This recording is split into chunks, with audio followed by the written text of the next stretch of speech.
It's your boy Stats Aren't Silly back with another bang of a video, and on today's episode we're going to be talking about the 5 main malfunctions, the reason why they happen, and what causes these malfunctions. That is today's topic.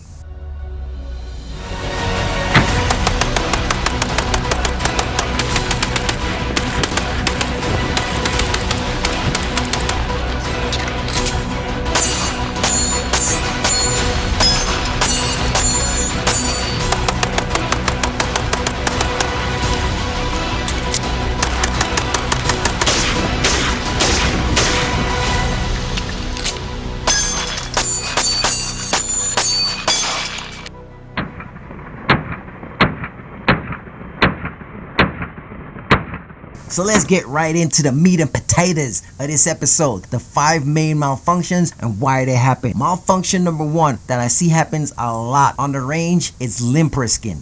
Limperskin. What is limperskin? That's literally when you're firing a gun, but you don't have a firm, solid grip on it. You just kind of have the gun all wobbly. And when you pull that trigger, let me go ahead and clear.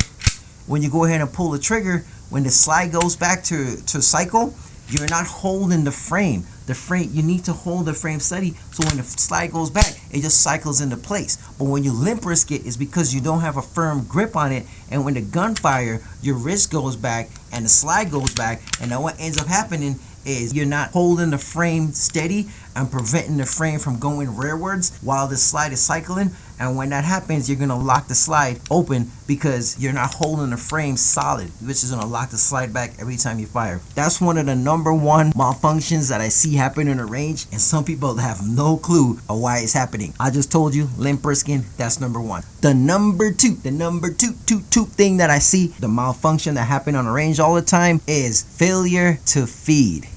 I see that a lot with both pistols and rifles. And what's going on when that happens is when you're loading the magazine, you're being too gentle with the firearm. You put a magazine in there and you rack it, and you know what I'm saying, you close it shut and you're gentle, and now the round is not seated into the chamber properly. You didn't feed it properly. The round is gonna get jammed up. You're gonna get jammed up. That's why I always tell people when I train with them, I tell my wife the same thing too. When you rack that slide, don't be cute with it. You gotta just pull it back and let that thing slam forward. That's gonna prevent the failure to feed. At least that's one of the things that's gonna prevent failure to feed, but that's one of the main causes. You're too gentle and it's not seated, and it's not enough force to push the round into the chamber, so the round is kind of like willy-nilly halfway in, halfway out the chamber, and it's gonna look something like this. It's gonna be locked open like this. It's not gonna close. You're gonna cause a jam. Failure to feed, that's what causes it. The way how you prevent failure to feed is every time you load that magazine, you rack that round, you let that thing slam forward, man. You let it slam. Don't be gentle with these things, man.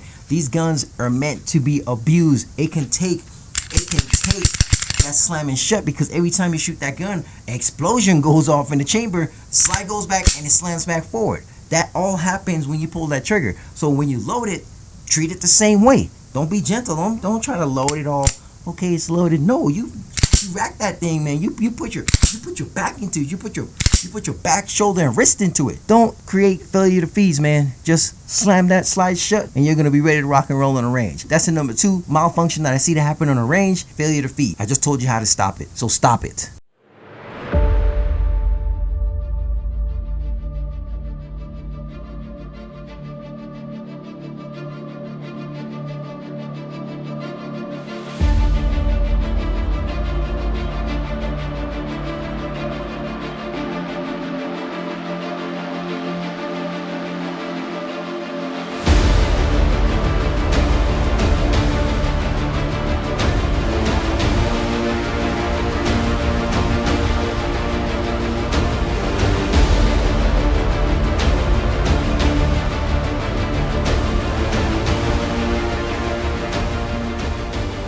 Alright, the number 3 most common malfunction I see on the range that happens a lot, almost every time I see people shooting on the range, is the slide not locking back on the last round. You're shooting, bang, bang, bang, bang, bang, and all of a sudden you pull that trigger, you hear a click, you know what I'm saying, and you're like looking at your pistol and you're like, what the hell? And then you load it, and then all of a sudden you see that your magazine is empty, and you're like, well, why the hell didn't it lock back? There's several reasons. There's two main reasons that I see why the slide don't lock back. First main reason that I see, especially people that doesn't have red dots is when you're shooting a firearm, especially if you're a right-handed shooter. Let me see if I can bring the camera back. So if you're shooting this firearm, you're a right-handed shooter, what tends to happen a lot of times, especially with beginning shooters, is their thumb is pushing down on the slide lock. You know what I'm saying? You see the slide release button. This is actually the slide release, not the slide lock. The slide lock is up here. But anyways, their thumb is pushing down on the slide release button while they're shooting. So while they're shooting, they don't realize it. They're shooting, boom, boom, boom, boom, boom. The slide release button is pushed down, so the slide's gonna release and go back into battery. And then you pull that trigger, and then you hear click, and you're like, what the hell? And you're looking at the gun, and then you're like, hey, it's empty. I don't understand why it didn't lock back. That's one of the main reasons that happens. When the slide doesn't lock back, that's because your thumb is pushing down that slide release button and you don't even realize it. The number 2 reason why the slide don't lock back in the last round, especially for people who carry red dots, what I found out is that when you put that screw to secure the red dot onto the slide, if you put the wrong screw, if that screw is just a fraction of an inch too long, it won't lock back. You're gonna be firing, and your gun is not locking back. And that's most likely what's gonna cause that, is because the screw on your red dot on the right side by the ejection ports, this little place right here on this side, the little screw that's on this side closest to the ejection, if that screw is just a fraction too long, it's gonna stop the slide from releasing. When you change it out and put a shorter screw, you're gonna notice it magically stopped doing it. That's a little insider tip in case you guys ain't tracking. If you're shooting and your thumb is not on that slide release and it's not locking back and you're rocking a red dot, you might want to check that screw and replace it for a little shorter screw, because that might be the problem. The number 4 thing that happens on the range that I see all the time is the opposite of the number 3 thing, which is the slide not locking back while it's empty. The number 4 thing is the slide locking back while you're shooting. That's an issue that I see. A lot of people, like, they're shooting and they have like 20 rounds and they shoot 2 rounds, and all of a sudden while they're shooting, the slide locking back, and they're like, what the hell is going on? And then they just drop the slide in and continue shooting, and then they realize the slide locked back open again while they're shooting. The slide is locked back, and they're like, what the hell is going on? Why is it locking back? And what's happening is the exact opposite of what happened before. When the slide is not locking back, I know it's confusing, man. I'm confusing myself, man. Bear with me. So what's happening is, in layman's terms, is while you're shooting, your thumb is pressing up on the slide release button. So while you're shooting, you're pushing it up. So when you shoot that round, it's getting pressed upwards and the slide is getting locked back while you're shooting the gun. And that's what causes the slide to lock back while you're shooting with a full magazine. Whew. The number 5 and final thing that I see that causes a lot of malfunctions on the range, especially because recently with the whole ammo shortage and manufacturers kind of rushing to put it out subpar quality ammo, bad ammunition, which creates squibs. I'm seeing more and more squibs happening nowadays than I've ever noticed before, and that's just, like I said, the lack of quality.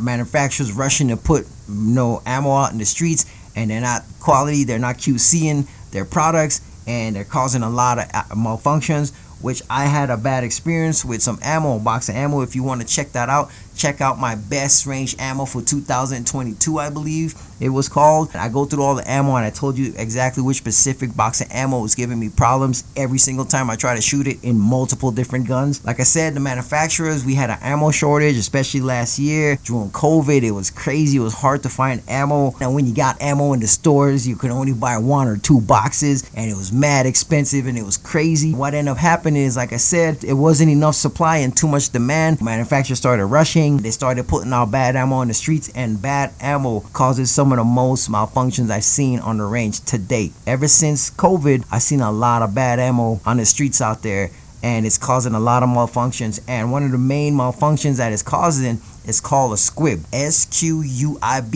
squib. Look up what a squib is.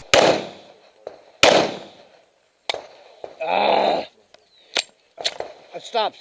When you load your round, you load a round up into the chamber, you pull that trigger, it goes boom, but then nothing else happened.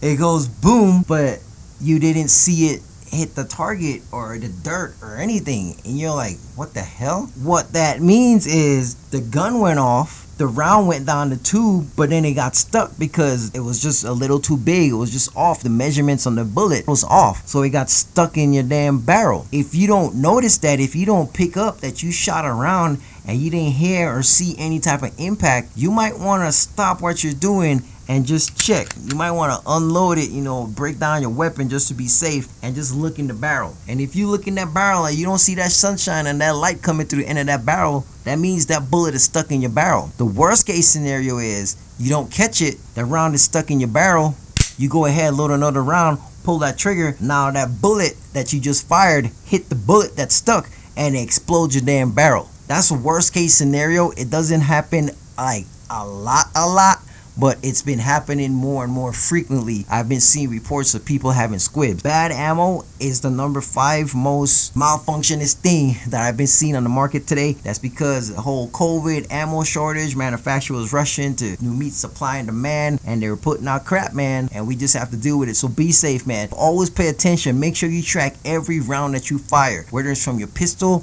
or your rifle. If you fire that round and you don't hear a thud, impact, see an impact, hear impact, see dust, smoke or something, hitting the dirt mound or whatever, you might want to stop and check to make sure that that round actually came out your barrel. And if you don't want to disassemble it or whatever, if you have like your cleaning kit with you, stick your damn board brush down in there and see if it gets stuck. If it's hitting something, then that means you got a squib round that's stuck in the barrel.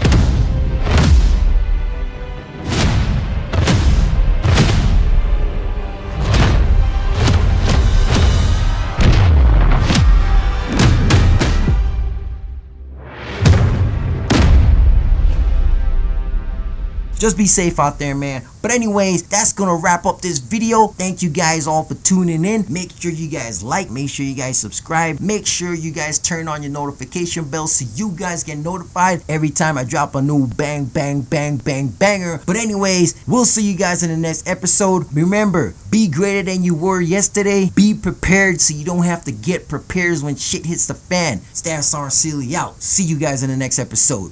Peace.